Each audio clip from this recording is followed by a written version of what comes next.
Genuinely, I think the longest I went, maybe with the same pair of boxers, was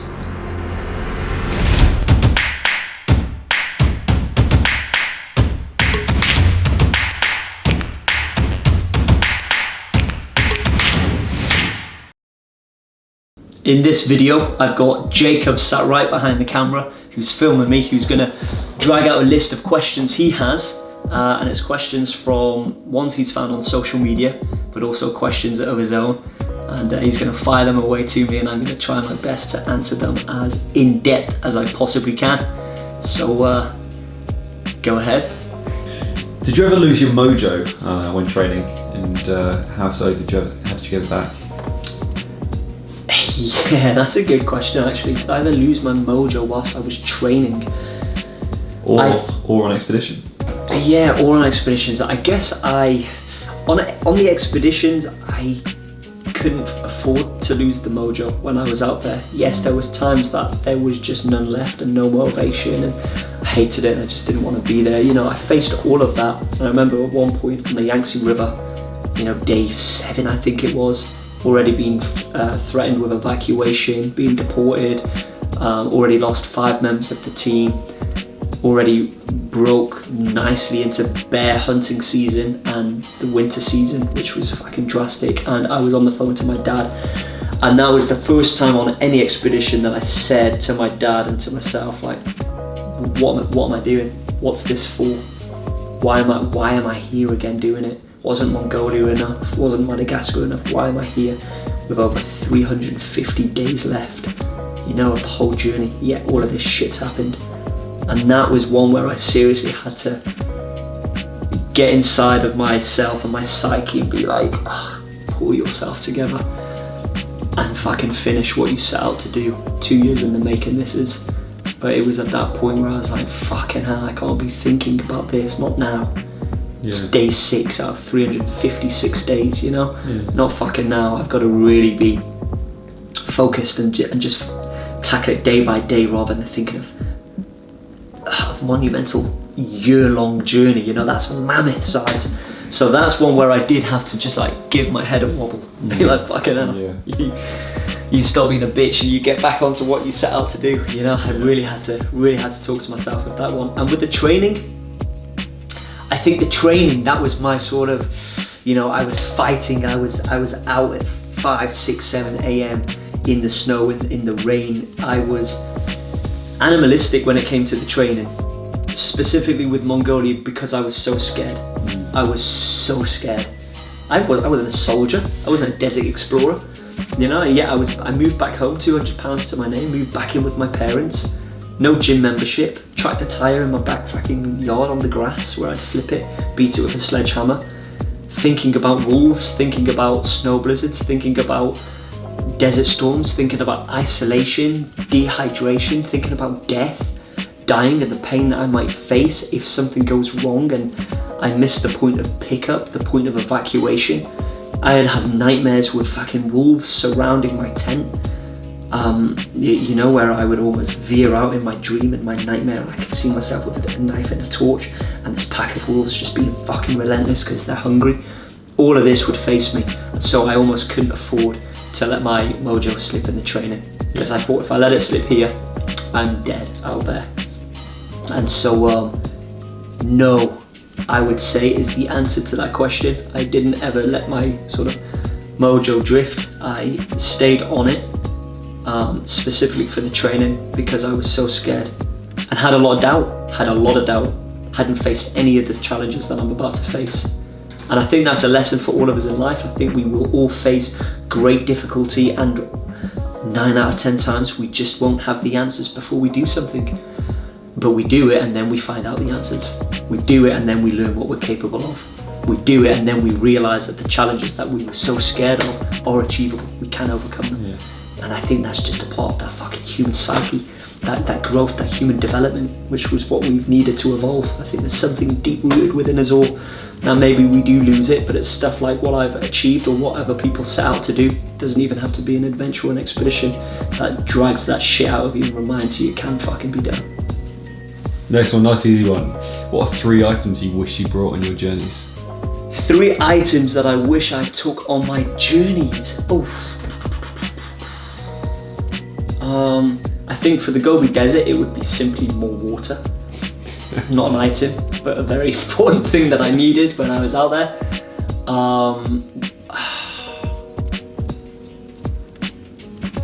I can't think. You know what? I think I went very well prepared. I think I took all the items that I needed. So I'll flip that and say the most crucial items that I had with me on the journey. One of them would be my water to go filtration bottle. This was important because I could literally top up from any water source other than salt water, screw the lid back on, and the lid has like a built-in filter that gets rid of like 99.9% of all contaminants and bacteria, and you can drink it straight away. And that meant that I didn't need to use chlorine tablets and wait for like 30 minutes for them to dissolve, and I didn't need to waste time and energy and calories to make a fire and boil the water. Sometimes we would in Madagascar if they had leeches in the water, which they often did, but at normal times I could easily just top up from the water to go filter bottle. And honestly, the filthiest thing that I topped up the water bottle from was a roadside puddle, and I was desperate for water. It had rained, that had like kept a bit of water there, still in the puddle, was maybe about an inch deep. I had to keep scooping it out. That came with mud and sand and gravel and rocks and whatnot, but I was able to drain some fluid from that. So that's one crucial item. Second crucial item would be the machete, especially in Madagascar. That machete was crucial. It was crucial for making sort of cutlery, if you like, and bowls and plates and cooking utensils. It was important to hack through the jungle, otherwise it would have been too impenetrable. And it was also important as a bit of a weapon, bit of a barrier for any stray dogs around. You know, you've got a damn machete, they're not going to fuck with you then, are they? You know, so there was that, and then maybe the last point would definitely be a good pair of footwear. And now people think you need to be wearing boots, you know, these big military leather high ankle boots, depending if you have weak ankles or not, but I would always wear something as simple as sandals, Crocs, or just some lightweight, quick drying pair of trainers. They could be Nikes, it doesn't matter. Because if you're in boots and you're in the jungle and the boots get wet, they're gonna be a lot heavier now and they're gonna take a lot longer to dry. Whereas if you're in some lightweight trainers that are comfortable, they dry overnight, you can put them back on, they're lightweight even when they're wet, they're lightweight. And they're comfortable, so you're not as prone to blisters, say, as you are with the boots. So I would say water to go filtration bottle, a machete, and good footwear.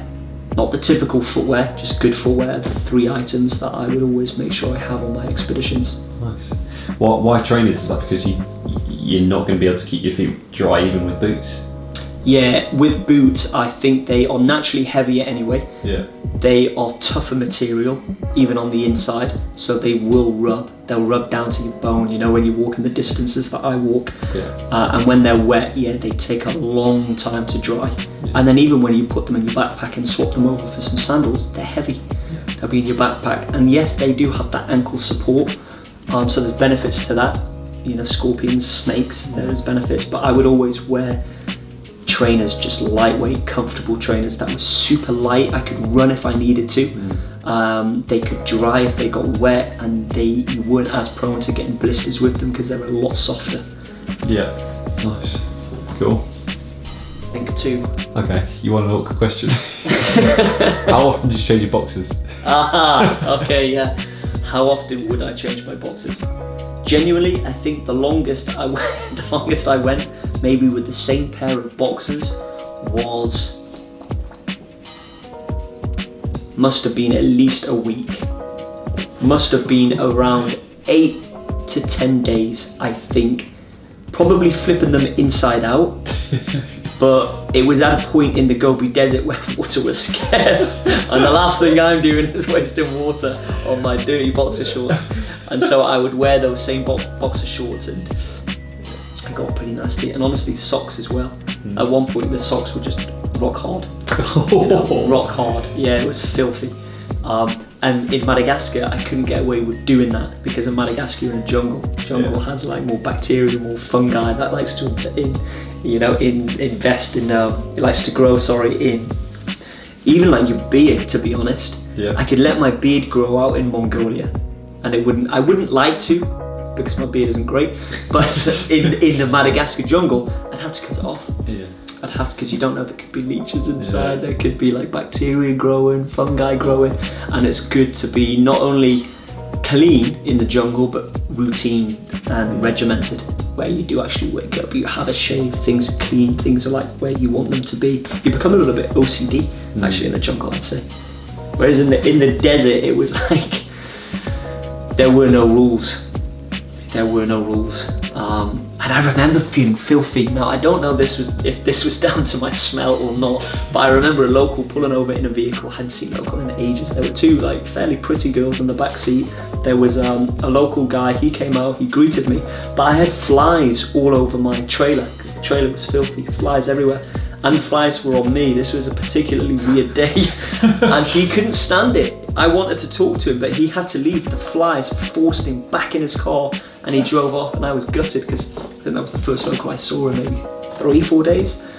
And he left because he couldn't stand the amount of flies that had gathered around me in my trailer. It's fucking minging, isn't it? Oh god. So yeah, I think 8 to 10 days without changing my underwear. That's sweaty. Yeah, it is. Another question. Yeah. This one's from Facebook. How did you get the inspiration for the trip across the Gobi Desert? Yeah, that's a good one. I think for Mongolia as a whole, I was on the tourist route for a while as a scuba instructor. You know, teaching people from all over the world how to scuba dive. Many people sort of just arriving, tick it off their bucket list, and then move to the next country. And the main topic of conversation was always travel. And I just didn't come across any traveller who was travelling around the world or travelling around Asia who said that they have been or plan on going to Mongolia.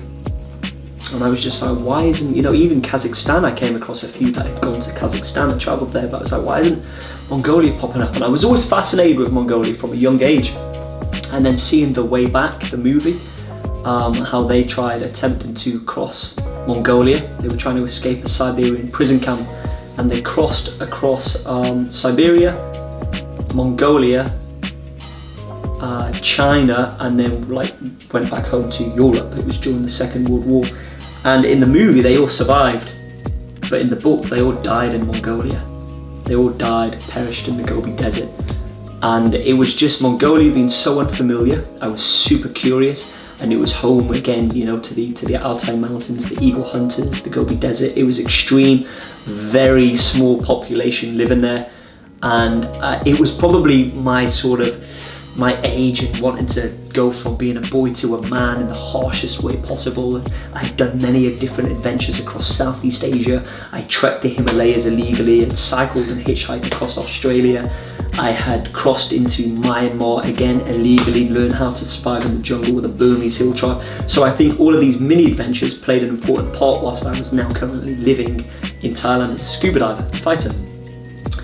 That they kept rubbing off on me, and I wanted more, and I would think deeply about Mongolia. I would think, you know, how could I not perish in the desert? Is Mongolia crossable?